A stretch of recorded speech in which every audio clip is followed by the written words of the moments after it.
Me formei na Universidade de Berkeley com um diploma em serviço social em 2009.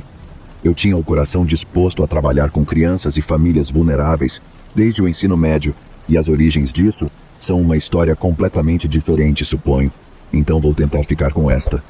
Acho que você poderia dizer que tudo se resumiu a mim ter uma espécie de complexo de Salvador, e por um tempo achei muito recompensador. Só há uma coisa que eles não te contam sobre o trabalho social, e é como você acaba odiando algumas das mesmas pessoas que você é encarregado de ajudar. Eu diria que cerca de 60 a 70% dos indivíduos com quem lidei durante o ano que passei no emprego eram pessoas boas e de coração gentil, que estavam simplesmente em má situação, e geralmente por não terem culpa própria. Mas então havia o resto, cerca de 1 a cada 3 casos, de qualquer maneira, me lembravam daquela linha única da Divina Comédia de Dante.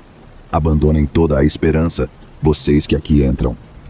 Os piores de longe eram as pessoas que fingiam uma família feliz durante minhas visitas, mas estavam claramente negligenciando ou abusando de seus filhos por trás de portas fechadas. Se eu estivesse trabalhando para os serviços de proteção à criança, essas visitas teriam terminado de forma muito diferente, mas eu não estava. Então tive que morder a língua, fazer o meu trabalho e esperar que meus relatórios para os assistentes fossem respondidos antes que fosse tarde demais. No final do ano 1, eu estava prestes a quebrar. Achei profundamente irônico que o trabalho social se apresentasse como uma espécie de profissão para pessoas que se importam quando, na realidade, é mais adequado para aqueles sem emoções nenhumas. Confiei no meu chefe, confessando meus medos de estar desenvolvendo um relacionamento adversário com as pessoas pelas quais eu deveria sentir compaixão. Eu pensei que a admissão resultaria em eu entrar com um pedido de desemprego, mas em vez disso, meu chefe fez uma sugestão. Em vez de ser assistente social, talvez considerasse ser um oficial de condicional, disse ele. Ele conhecia um cara que tinha sido há quase 20 anos, e se me conhecesse tão bem quanto ele achava que conhecia, seria exatamente o meu estilo. Lembro-me exatamente do que ele disse que me convenceu também.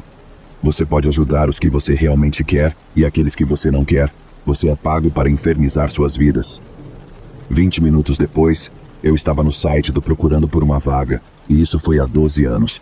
Eu sou um oficial de condicional desde então, e foi a melhor decisão que já tomei.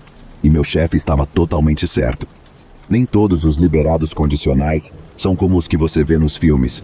Na verdade, pelo menos metade dos caras com quem trabalhei ao longo dos anos eram semelhantes aos que lidei no trabalho social. Eram pessoas boas, algumas das quais tomaram decisões muito ruins em suas vidas, mas assumiram a responsabilidade por si mesmas e claramente queriam fazer uma mudança para melhor.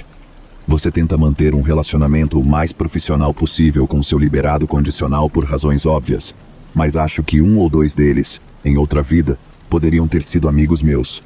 E um deles era um cara na casa dos 60 anos que vou chamar de Smokey. Eu não quero revelar o nome verdadeiro do Smokey ou qualquer outro detalhe pessoal, mas apesar de seu passado severamente manchado, o Smokey era na verdade um cara muito legal. Eu sei que isso pode colocar meu julgamento moral em questão quando eu disser que o Smokey era um assassino condenado com 35 anos de prisão nas costas, mas era verdade. Tudo o que o Smokey fez foi matar um homem que inevitavelmente o mataria. Ele só fez isso preventivamente, em vez de em legítima defesa. Pelo que entendi, o homem que o Smokey matou era um verdadeiro canalha, não o que você chamaria de um cidadão comum. Não estou dizendo que ele merecia morrer, mas o Smokey poderia ter feito muito pior, considerando o tipo de confusão em que ele estava antes de ir para a prisão. Não estou tentando dar desculpas pelo que ele fez. Ele tirou a vida de um homem e merecia ser punido por isso, mas o homem que saiu da prisão não era o mesmo que entrou. Durante as últimas avaliações, tudo o que fizemos foi beber refrigerantes e bater papo. O Smokey estava completamente sóbrio, não bebia. Ele tinha um emprego como mecânico de caminhões e estava no processo de reconectar com a filha adulta da qual ele havia se afastado há muito tempo. Ele estava limpo e sereno, como dizem, e o dia em que seria liberado da condicional estava se aproximando rapidamente. Então, um dia, o Smokey e eu estávamos conversando, e ele mencionou um dos temas regulares em nossas conversas. Ele costumava falar sobre quantos perigos ele teve durante sua carreira criminosa, e como teve sorte de sair ileso de cada um. Durante as conversas anteriores, considerei redundante perguntar sobre esses perigos.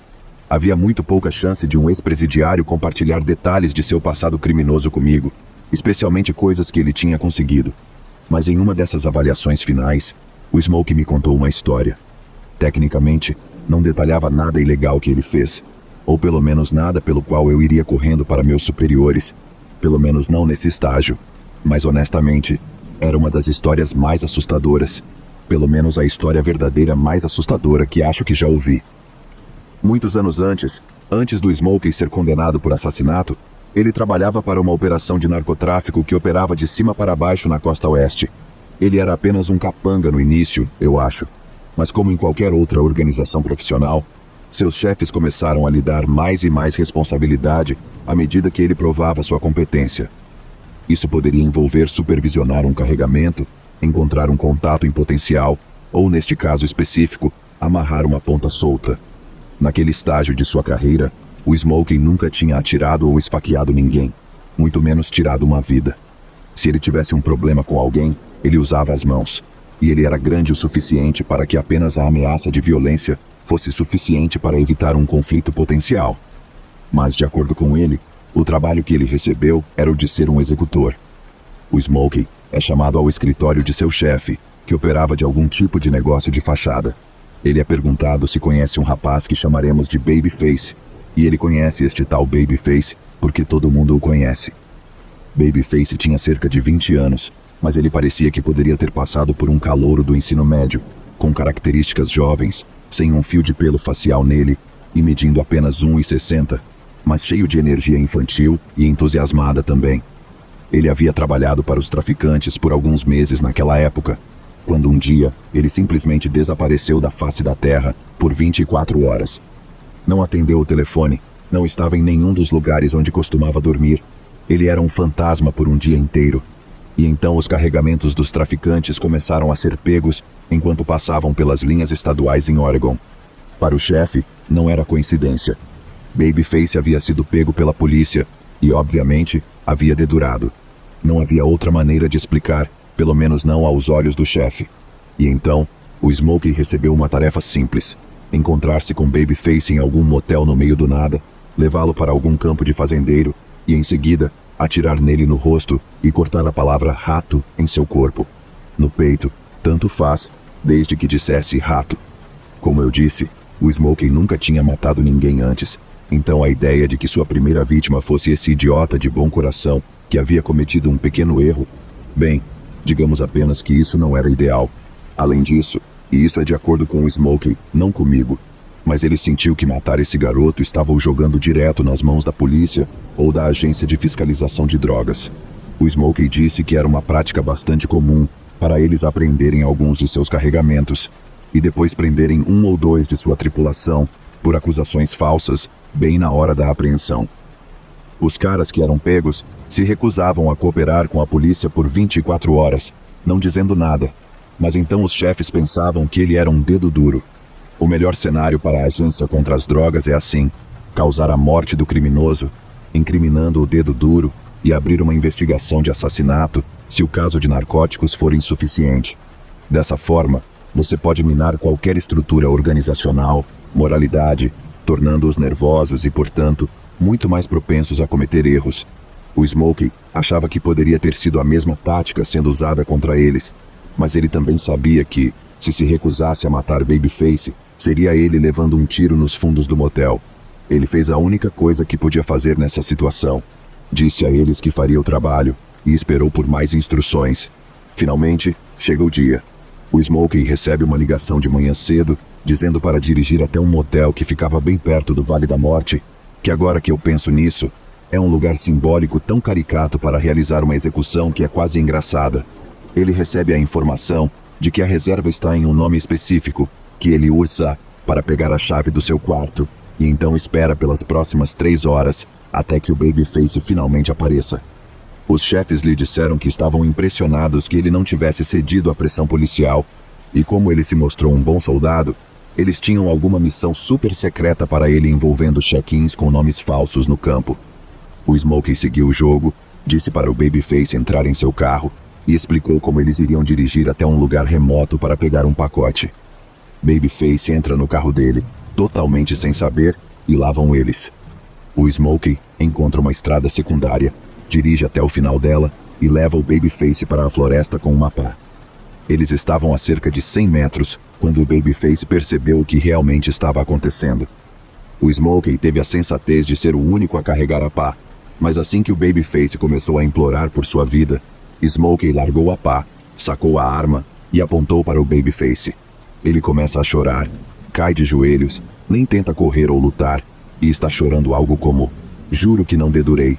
Juro por Deus. Por favor, não me mate. Farei qualquer coisa. Estou te implorando. Minha mãe está doente.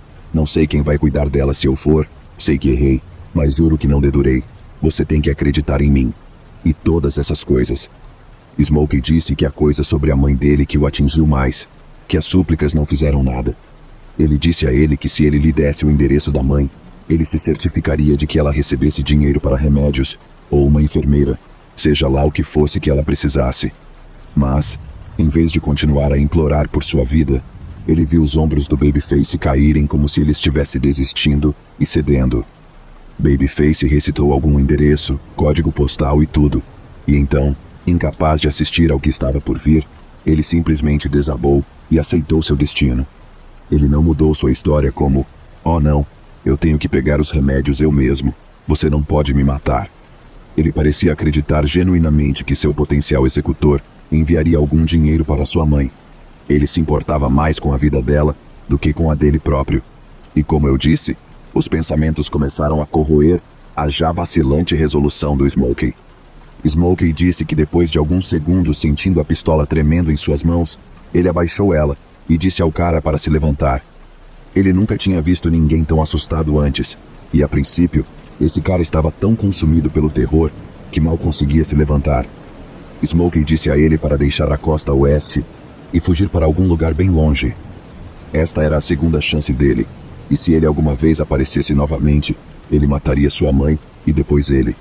E assim, depois de mais um comando final para desaparecer, lá vai ele para a floresta, nunca mais a ser visto. Só que apenas alguns meses depois, alguém viu o Babyface novamente. E para o Smokey, isso se mostrou um grande problema. Um dia, Smokey é chamado para uma reunião com seu chefe. Ele não tem ideia do que se trata e não tem motivo para acreditar que está em apuros ou algo assim. Assim, ele vai ver o que seu chefe quer. Ele chega ao escritório e tudo parece normal, mas quando ele entra, ele detecta essa tensão pesada no ar. Seu chefe está sentado lá atrás da mesa com uma expressão muito séria no rosto, não o habitual. "E aí, Smokey, como está a esposa?" Quero dizer, seu chefe está furioso.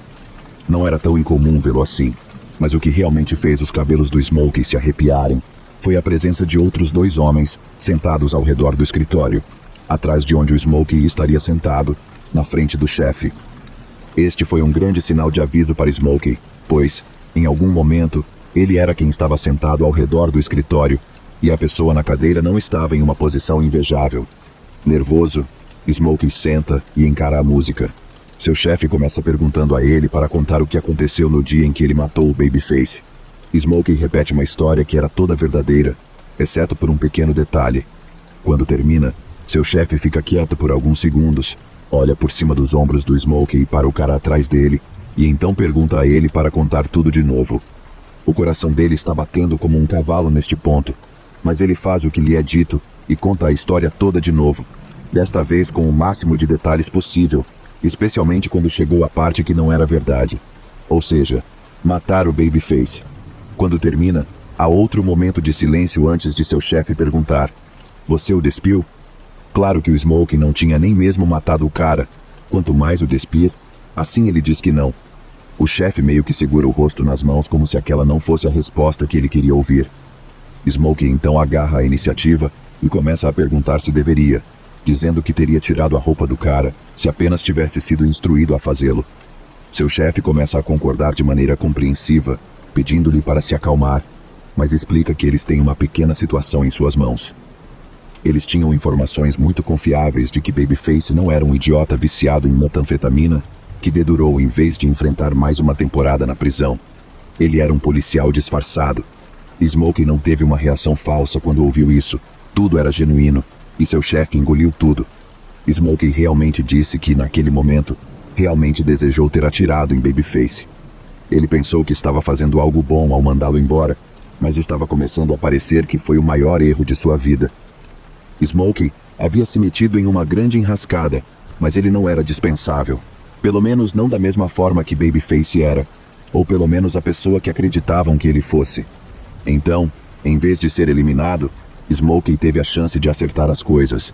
Seu chefe estava com medo de que, quando Smokey atirasse no cara, o enterrasse com algum tipo de dispositivo de rastreamento, e quando os policiais percebessem que Babyface estava morto, e não apenas em disfarce e inalcançável, eles seriam capazes de encontrá-lo em questão de horas.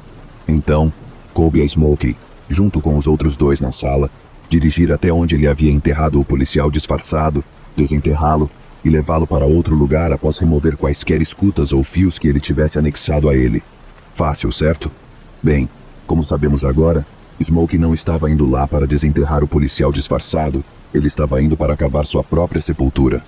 Mas o que mais ele poderia fazer?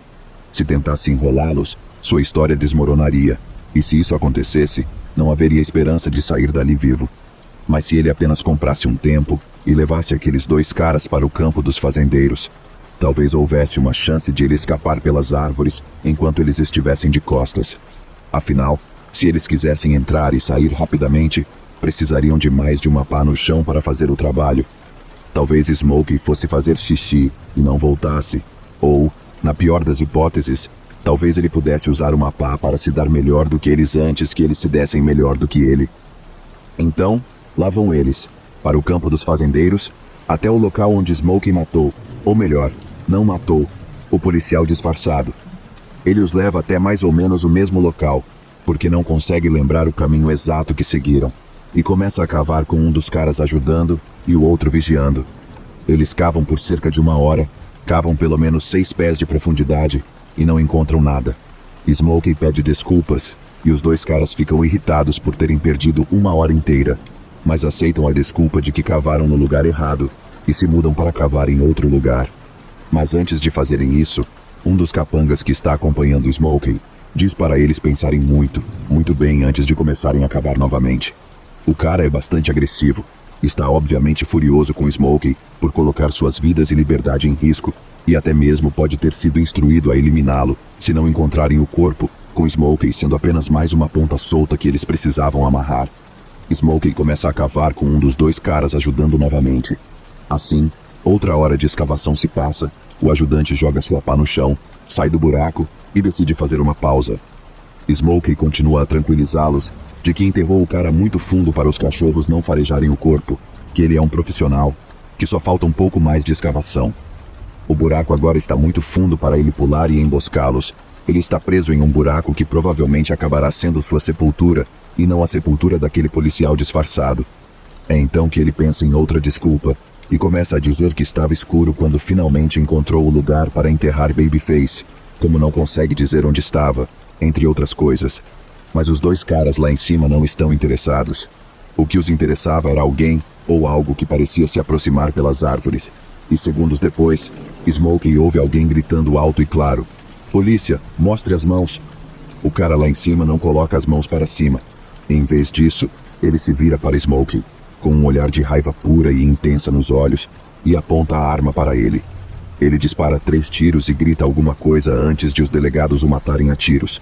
Por sua vez, uma daquelas balas acerta a perna de Smokey, deixando uma cicatriz que vi mais tarde com meus próprios olhos. Na visão dos policiais, Smokey era a vítima desta situação. Ele não disse uma palavra a eles sobre o que aconteceu, então eles acharam que ele estava envolvido em alguma conspiração criminosa de alguma forma. Mas como eles também não tinham nada para acusá-lo, ele saiu do hospital como um homem livre, pelo menos livre no sentido legal. Ele ainda tinha seus colegas de trabalho para lidar. Eles já tinham decidido que Smokey era algum tipo de informante, e para ser justo, era exatamente isso que parecia. Eles dirigiram para o meio do nada, um cara foi morto, outro foi preso, e o último foi libertado sem acusações. Era altamente suspeito.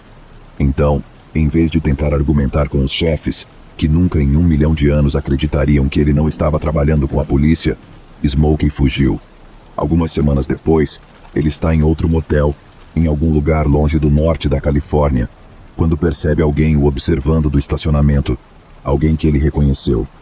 Ele deu uma volta pela cidade apenas para se certificar de que estava sendo seguido, e então dirigiu por um beco, desligou o motor do carro e se escondeu atrás de uma lixeira.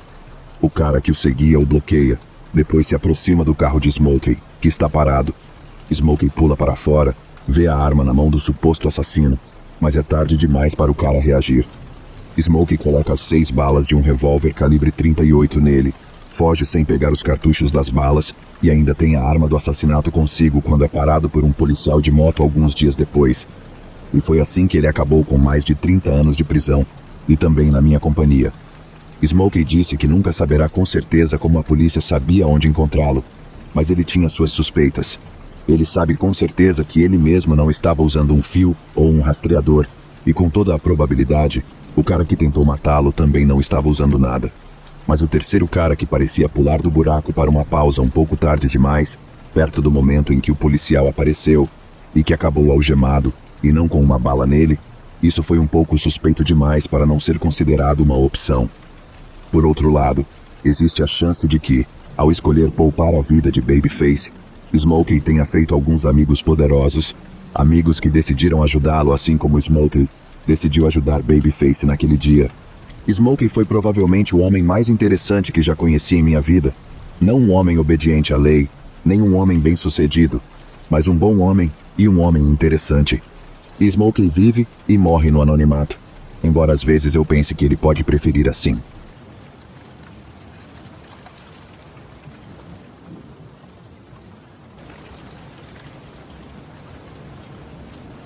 Você já teve uma arma apontada para sua cabeça?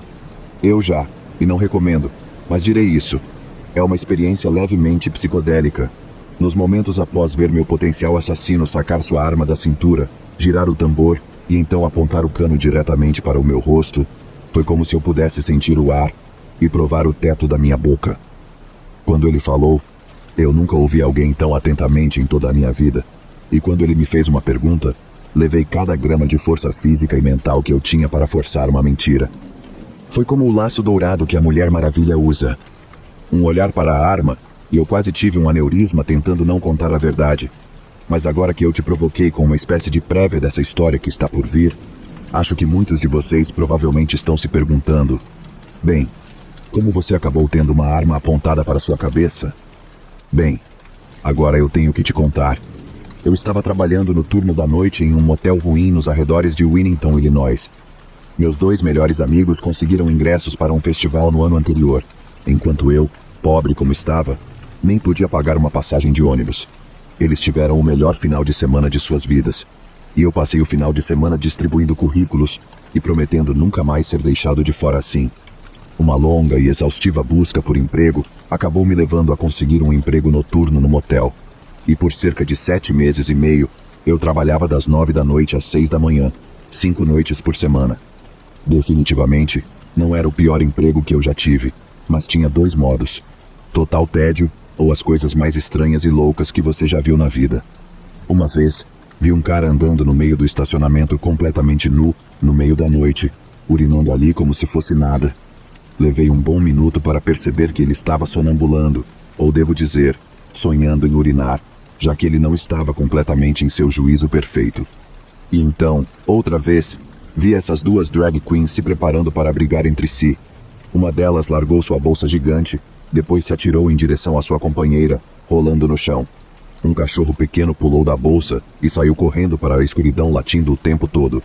As 2 drag queens imediatamente esqueceram do que estavam brigando, se levantaram e correram atrás de seu cachorro gritando: "Pickle, Pickle, volte aqui." E eu nunca mais vi nenhuma delas, ou talvez tenha visto, e simplesmente não reconheci. De qualquer forma, como eu disse, isso era talvez 10% do trabalho, e os outros 90% eram compostos por um tédio incalculável, do tipo que a humanidade nunca experimentou. Durante o outono e o inverno de 2006 a 2007, li mais livros nesses 6 meses do que em toda a minha educação escolar. E era exatamente isso que eu estava fazendo, lendo um livro na noite em que tive uma arma apontada para minha cabeça.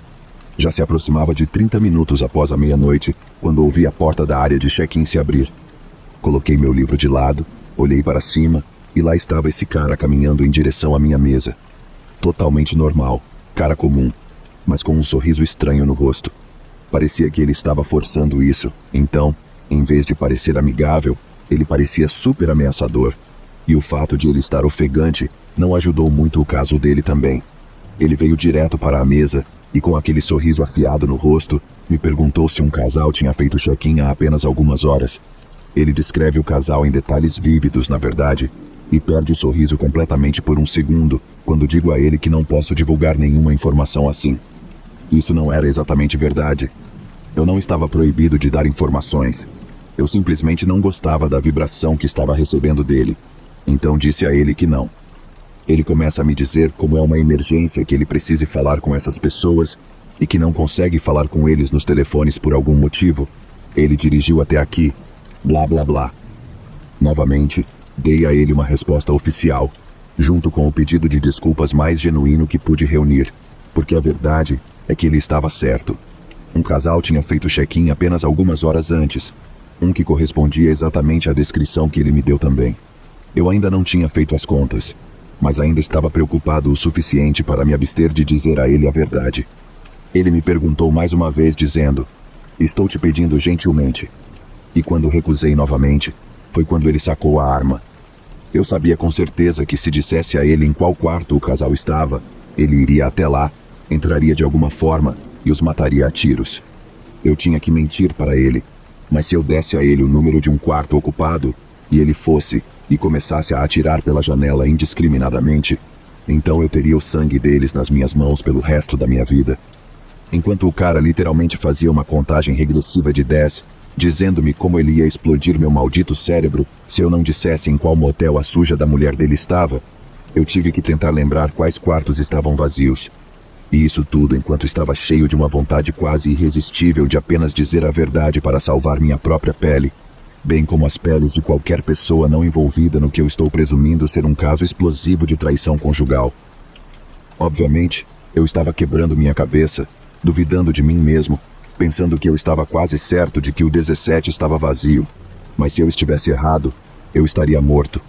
E então, quando ele chegou a 3 no seu estilo de contagem regressiva lenta e de execução, eu simplesmente me comprometi com isso. Eu disse a ele, "Quarto 17, é lá que eles estão. Por favor, não me mate."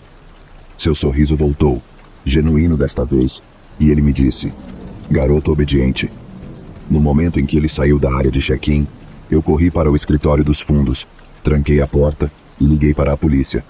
Tínhamos alguns pequenos monitores lá que permitiam ver o estacionamento e as portas dos quartos. Enquanto eu estava na ligação com a polícia, eu pude assistir o que o cara estava fazendo. Ele foi direto para o quarto 17 e começou a bater na porta e gritar. Eu estava rezando para que a luz não se acendesse, porque a primeira pessoa que abrisse a porta provavelmente levaria um tiro. Mas ela não se acendeu e ninguém abriu a porta porque eu, de alguma forma, consegui realmente escolher um quarto vazio. E assim, comprei tempo para todos nós. Pelo menos era isso que eu pensava. Quando, na realidade, isso só comprou tempo para todos nós por cerca de 10 segundos. Quando o homem com o sorriso afiado percebe que não há ninguém no quarto 17, ele começa a andar de um lado para o outro no estacionamento. Eu não consigo ouvir exatamente o que ele está dizendo, mas do escritório consigo ouvi-lo gritando e xingando. E então, bum, ele dispara um tiro no ar, talvez para mostrar que podia ou algo assim, mas foi isso que acordou meu chefe. Ele era o dorminhoco mais pesado que eu já conheci em toda a minha vida. Lembra daquela briga de cachorro de drag queen que eu estava te contando? Ele dormiu durante toda essa coisa. Pensei que ele sairia de cueca, com cabelos brancos todos em pé gritando alguma coisa para eles, mas ele não fez isso. Ele dormiu direto. Mas quando ouvi o tiro, a resposta foi movimento no quarto lá em cima, o quarto onde meu chefe dormia. Ouvi seus passos se movendo em direção à porta que dava para o estacionamento, e eu tinha quase certeza de que ele estava prestes a levar um tiro. E também aconteceu que o cara tinha começado a andar de volta em direção à área de check-in, o que naturalmente me assustou pra caramba, porque eu assumi que ele queria voltar e me punir por mentir para ele. Eu estava trancado no escritório e era só uma porta fina. Havia apenas um pequeno espaço que eu poderia usar para sair se subisse o suficiente. E foi isso que estava fazendo quando ouvi o segundo grande estrondo. Só que dessa vez, O estrondo foi seguido por um tipo diferente de gritaria, vinda do estacionamento. Era definitivamente o mesmo cara que havia colocado a arma na minha cabeça, mas ele não estava gritando de raiva, estava gritando em um tipo de agonia terrível. Meu chefe tinha saído do quarto lá em cima, viu o cara andando em direção ao escritório com aquela arma na mão e atirou primeiro. Só que a arma dele não era uma pistola, era uma espingarda de 2 canos calibre 12 e os cartuchos estavam cheios de sal grosso. O cara ainda estava gritando de dor quando os policiais o algemaram, e quando os paramédicos chegaram, ele era uma bagunça ensanguentada. Quando o colocaram na ambulância, meu chefe tinha atirado nele no rosto, quase a queima-roupa, enviando dezenas de cristais de sal grosso afiados, rasgando seu rosto. Acho que a uma distância, os tiros não teriam feito nada além de assustá-lo, mas de perto, digamos apenas que eu ficaria surpreso se ele recuperasse toda a sua visão após o dano que fora causado. Algum tempo depois, perguntei ao meu chefe por que sal grosso, e nos segundos após fazer a pergunta, percebi que era uma pergunta idiota. Não mata um homem, ele disse, mas dói. E ele estava certo. A forma como o cara gritava, a maneira como a agonia o despedaçava lentamente, até ele se tornar apenas uma bagunça. Eu nunca quero sentir uma dor como aquela pelo resto da minha vida. Acabei trabalhando naquele motel por mais alguns meses e depois encontrei um emprego que não me fazia sentir como um vampiro. Foi bom recuperar a luz do dia, mas vou te contar uma coisa. Nunca me senti tão seguro como me sentia trabalhando naquela recepção, não com o Clint Eastwood rechonchudo, dormindo no quarto acima de mim.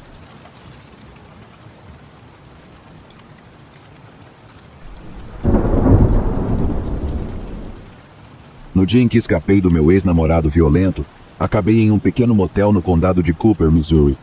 Eu estava planejando isso há um bom tempo, fazendo preparativos, juntando alguns trocados aqui e ali.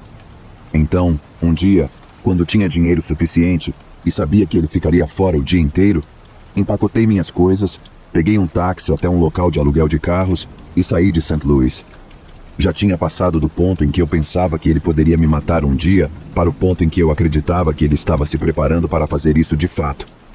Eu disse todo tipo de coisa, mas sabia que, no fundo, ele me odiava.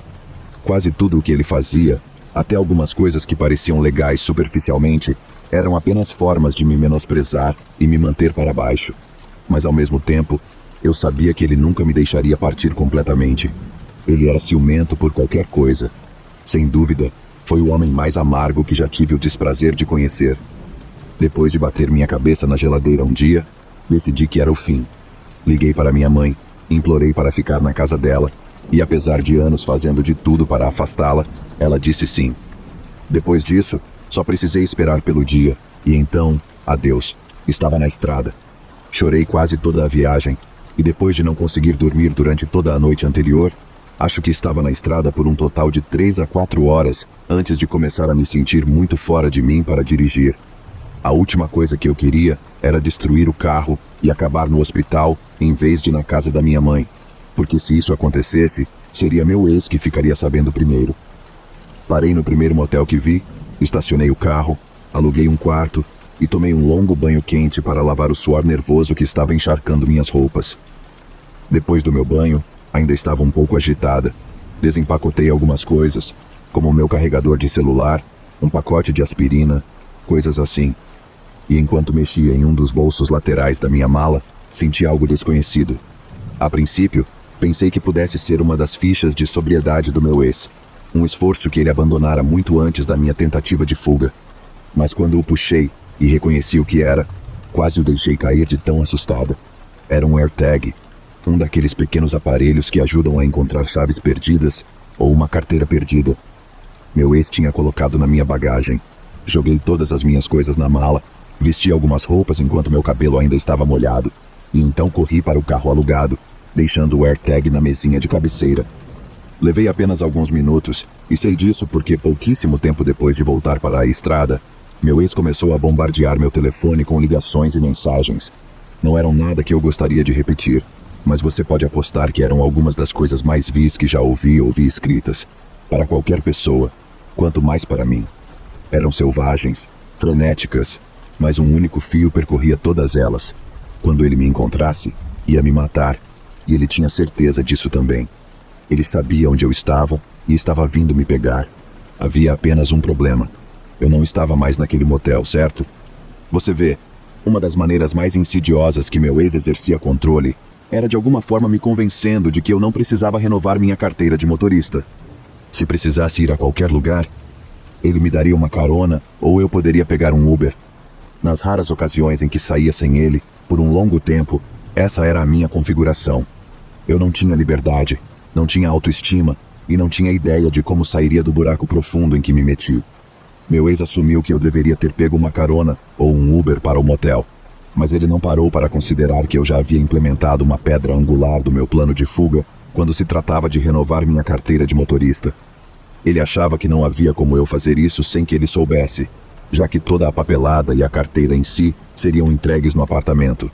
Mas, como eu praticamente era obrigada a trabalhar meio período para conseguirmos acompanhar as despesas, graças a Deus pelos preços da gasolina e da comida que subiam, eu poderia encaminhar toda a documentação para o meu local de trabalho.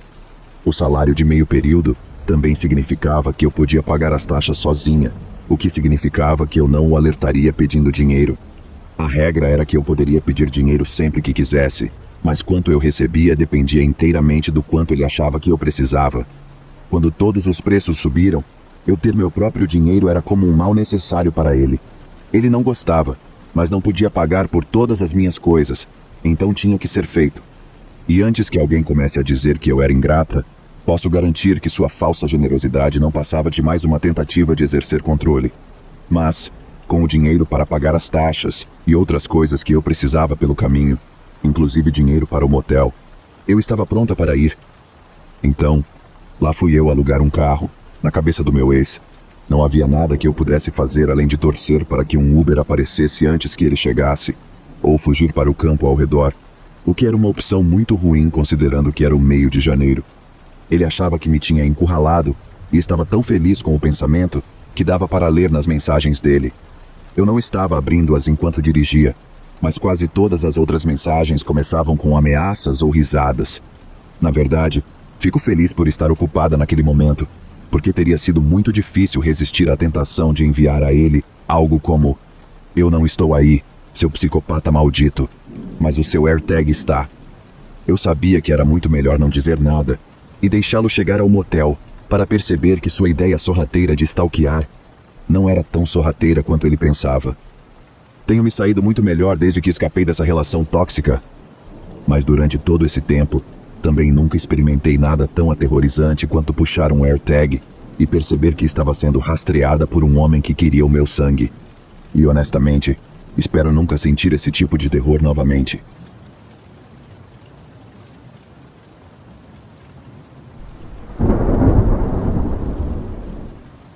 Voei 3 vezes na minha vida adulta, e só porque eram férias na Europa ou na Ásia, que incluíam locais que eu considerava um nível de realização de vida. E a única razão pela qual consegui fazer esses voos foi porque estava completamente dopado de Xanax. Também fui para a faculdade em outro estado, exatamente 7 estados de distância, o que significava que, quando se tratava de viajar para casa nas férias, as jornadas às vezes se transformavam em verdadeiros testes de resistência.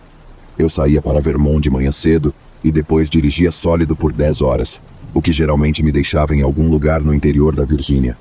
Depois, dependendo de quão cansado eu estava, escolhia o motel menos ruim que conseguia encontrar, de preferência em algum lugar com um restaurante por perto, e então descansava lá durante a noite antes de voltar à estrada de manhã. Estou voltando para casa no verão ao final do 2º ano na universidade, e nessa época já tinha um motel preferido em Hardy, que já tinha parado 2 vezes antes. Não quero revelar o nome do lugar, mas acho que sabendo que fica perto do Hardee's, alguém em algum lugar vai descobrir eventualmente. Enfim, cheguei ao motel, paguei pelo meu quarto e depois fui para o restaurante para jantar tarde, com biscoitos e torradas francesas. Depois disso, voltei para o quarto, tomei um banho e assisti um pouco de TV. Aguentei até às 11h30 da noite antes de finalmente fraquejar. E quando o fiz, levantei da cama, fui até minhas malas e mexi em um bolso lateral até tirar um maço amassado de cigarros. Durante aquele 2º ano de faculdade, tenho vergonha de dizer que peguei o hábito de fumar com um dos meus colegas de quarto. É um hábito nojento e, olhando para trás, não consigo acreditar na estupidez que foi me viciar.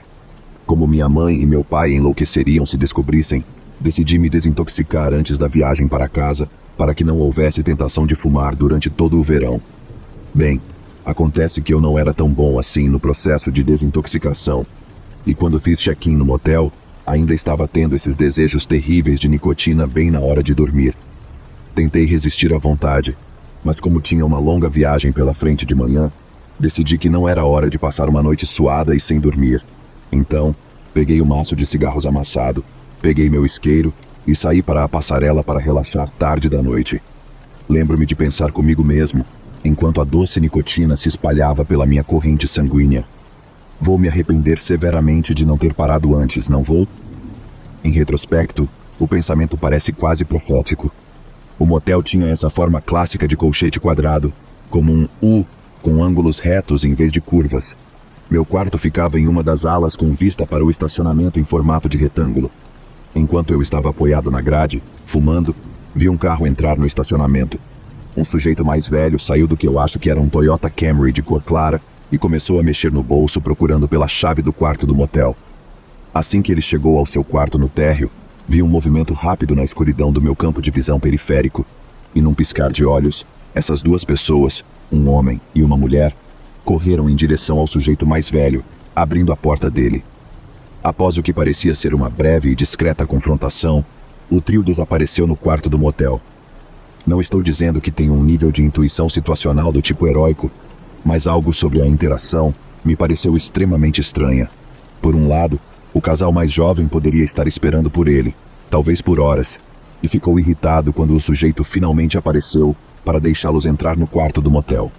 Mas, por outro lado, havia algo altamente suspeito na maneira como o casal mais jovem pareceu correr em direção ao sujeito mais velho, como ele deu um pulo de susto quando se virou para olhar para eles, e como eles o empurraram gentilmente para dentro do quarto antes de dar uma olhada ao redor e fechar a porta atrás deles. Eu estava chegando aos últimos tragos do meu cigarro de qualquer maneira, então o apaguei, voltei para o quarto para jogá-lo na privada e peguei meu telefone e saí de novo para a passarela. Não achei que minha primeira ligação deveria ser imediatamente para a polícia. Quero dizer, não tinha 100% de certeza do que tinha visto. Me sentiria um idiota se a polícia aparecesse e arrombasse a porta do quarto do motel e descobrisse que a mulher do casal mais jovem precisava realmente muito de ir ao banheiro. E por isso correram para o quarto do motel. Mas ainda assim, estava pronto para ligar para a polícia se visse mais alguma coisa. Fiquei parado na passarela e continuei observando o quarto do motel para onde vi as 3 pessoas entrarem. Depois de alguns segundos, uma ideia me veio à cabeça. Poderia descer até a recepção e explicar vagamente a situação e depois perguntar muito gentilmente quantas pessoas estavam reservadas naquele quarto. Mas mesmo que dissessem apenas uma pessoa, tenho quase certeza de que o motel não tinha uma política de 100 convidados. E naquele momento, novamente, comecei a sentir uma sensação incômoda de que estava exagerando completamente no que tinha visto, além de me meter onde não fui chamado. Com isso em mente, decidi desistir da ideia de perguntar na recepção e voltar para o meu quarto e tentar dormir. Literalmente, no momento em que virei as costas, ouvi 2 estrondos altos, mas abafados, obviamente vindos de um dos quartos do outro lado do estacionamento. Cresci em torno de armas e instantaneamente soube o que tinha ouvido. Minha reação imediata foi me esconder atrás de um dos pilares de concreto que sustentavam a passarela superior e ligar para a emergência para informar que tiros tinham sido disparados. Mas assim que me escondi atrás daquele pilar e coloquei minha cabeça para fora para poder ver o estacionamento, não tive a chance de discar antes que a porta do quarto das 3 pessoas se abrisse abruptamente. A pessoa que saiu primeiro era o homem do casal mais jovem, e ele parecia estar mancando um pouco, mas ainda assim conseguiu atravessar todo o estacionamento antes que a mulher emergisse. Ela caiu de cara no chão ao sair pela mesma porta pela qual o homem havia acabado de sair, mas se levantou e correu um pouco mais antes que o sujeito mais velho, aquele que eu tinha visto primeiro, saísse do quarto do motel e a atirasse. Me encolhi atrás do pilar novamente, me fazendo o mais pequeno possível. Depois passei tempo demais desbloqueando meu telefone por causa de como minhas mãos tremiam naquele momento. Antes que eu pudesse realmente enviar a ligação e colocar o telefone no ouvido, ouvi 2 coisas em rápida sucessão. A primeira foi a voz da mulher ferida. Ela gritou: "Por favor, não me mate. Tenho filhos." Ela tentou dizer algo mais, mas foi interrompida pela segunda coisa que ouvi. E essa segunda coisa foi o tiro que a matou. Provavelmente foi o som mais alto que já ouvi. Não porque era uma pistola de grande calibre sendo disparada a 40 metros de distância, mas por causa do que foi dito antes. O sujeito mais velho a ouviu dizer isso e nem mesmo hesitou. Claro, posso ver isso como uma mentira projetada para ganhar simpatia de alguém que ela acreditava ser tão inofensivo quanto um velho, mas tê-lo nem mesmo hesitado em atirar assim foi realmente horrível. Nem mesmo foi como se ele não acreditasse nela. Ele nem parou para perguntar ou dizer qualquer coisa. Foi como se ele acreditasse nela, mas simplesmente não se importasse.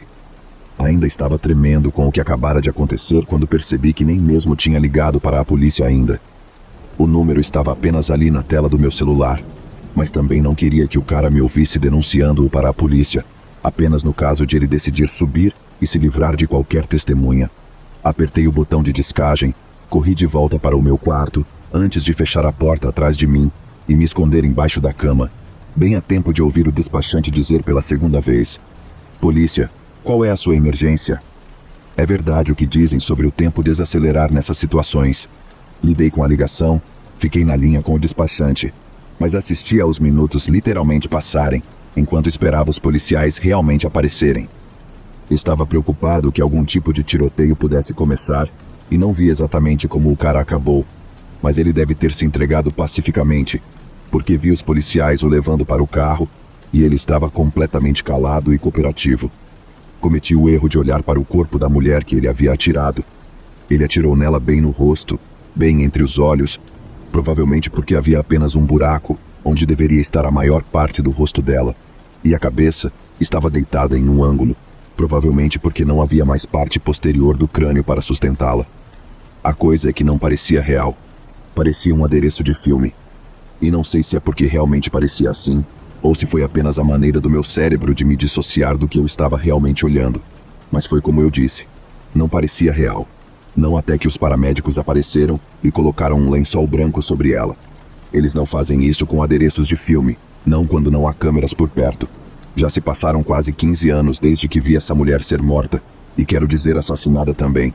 Porque, por mais que eu acredite na lei, bem como no direito de uma pessoa se defender, o que aconteceu não foi autodefesa. Talvez o primeiro tiro tenha assustado o parceiro masculino e o casal mais jovem, mas perseguir essa garota até o estacionamento enquanto ela está correndo, não sendo mais uma ameaça para ele, isso constitui assassinato, na minha opinião. E então ignorar completamente os pedidos dela, nem mesmo hesitar antes de executá-la. Não acho que verei algo tão frio quanto isso novamente pelo resto da minha vida, o que, se algo, será uma grande bênção.